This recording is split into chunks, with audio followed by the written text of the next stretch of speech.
Bonsoir les mecs, c'est Arsène le bon samaritain, humble serviteur. Là du coup aujourd'hui c'est ma deuxième vidéo sur ma chaîne YouTube. Et si tu n'es pas abonné à ma chaîne, abonne-toi, cliquez sur le lien dans la description et tout juste pour m'aider à faire avancer cette chaîne, que j'ai encore plus d'expériences à partager dans le futur. Et comme vous avez expérimenté dans ma vidéo précédente, comment tirer une toile, c'était bien la pratique. Mais aujourd'hui du coup nous n'avons pas passé en pratique. Là, j'ai énuméré 3 problèmes que nous rencontrons en peinture. Et du coup, ces erreurs, nous rencontrons fréquemment chez les débutants. Et moi-même, dans mes débuts, j'ai eu à commettre ces erreurs. Et bien avant cela, sache que en peinture, le plus difficile, c'est le portrait, que ce soit à base du crayon, à base des couleurs. Le plus difficile, c'est le portrait. Et là, j'ai énuméré ces 3 erreurs à ne pas commettre parce que nous voyons fréquemment chez les débutants.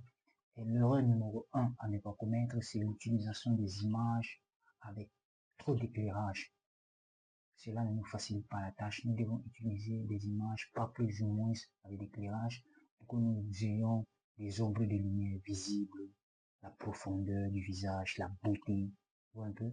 Donc utiliser des images un peu plus floues, des images avec trop d'éclairage, c'est pas bon du tout. Ou un peu. Là, nous devons éviter cela. Et l'erreur numéro 2 à ne pas commettre, c'est l'utilisation des pinceaux. Là, du coup, j'ai 2 pinceaux ici avec moi. J'ai le numéro 5 et le numéro 7. Bon, ce qui arrive typiquement chez les débutants, là, du coup, il dit que bon, je veux que travaille avec le numéro 5 du début jusqu'à la fin, parce qu'il y a des zones un peu plus minces, un peu plus lâches, et ils utilisent que le même pinceau du début jusqu'à la fin. Ça, c'est une erreur à ne pas commettre. Nous devons changer de pinceau au fur et à mesure que nous avançons. Cela nous facilite la tâche, cela rend notre travail un peu plus propre, plus réaliste encore.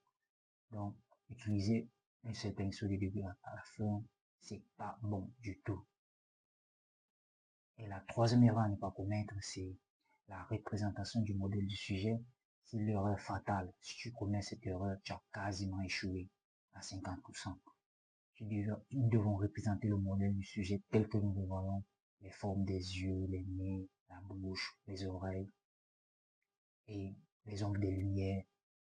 Et si nous parvenons à réussir le modèle du sujet, c'est que nous avons réussi le portrait. Donc c'est un peu ça, ces 3 erreurs à ne pas commettre. Nous rencontrons plusieurs types d'erreurs même. J'en passe aujourd'hui, j'en ai cité que 3. Ces erreurs à ne pas commettre. Là, du coup, je suis en train de m'approvisionner petit à petit. Bon, nous aurons du look qui va venir du côté des réalistes, des portraits réalistes. Ça serait des types vraiment réalistes. Nous allons vraiment nous amuser les gars. Donc, c'était un peu ça. Et une dernière chose, reste concentré, mon frère. Si c'est tout ce que tu veux dans la vie, c'est la discipline. Reste concentré.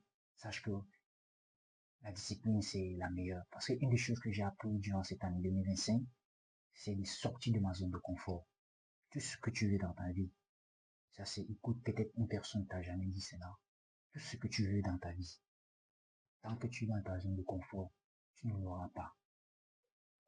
Tu ne l'auras jamais jusqu'à le juste mort parce que ton potentiel demeure ton potentiel si tu ne l'exerces pas. Ton talent demeure que ton talent si tu ne le mets pas en pratique. Donc, c'est un peu ça. Donc, tout ce que nous avons besoin pour réussir, nous n'avons pas besoin d'avoir un beau visage ou bien un corps héroïque pour réussir dans la vie. Tout ce qu'il nous faut, c'est avoir un esprit habile et la capacité d'exécution, être un guerrier, c'est ça.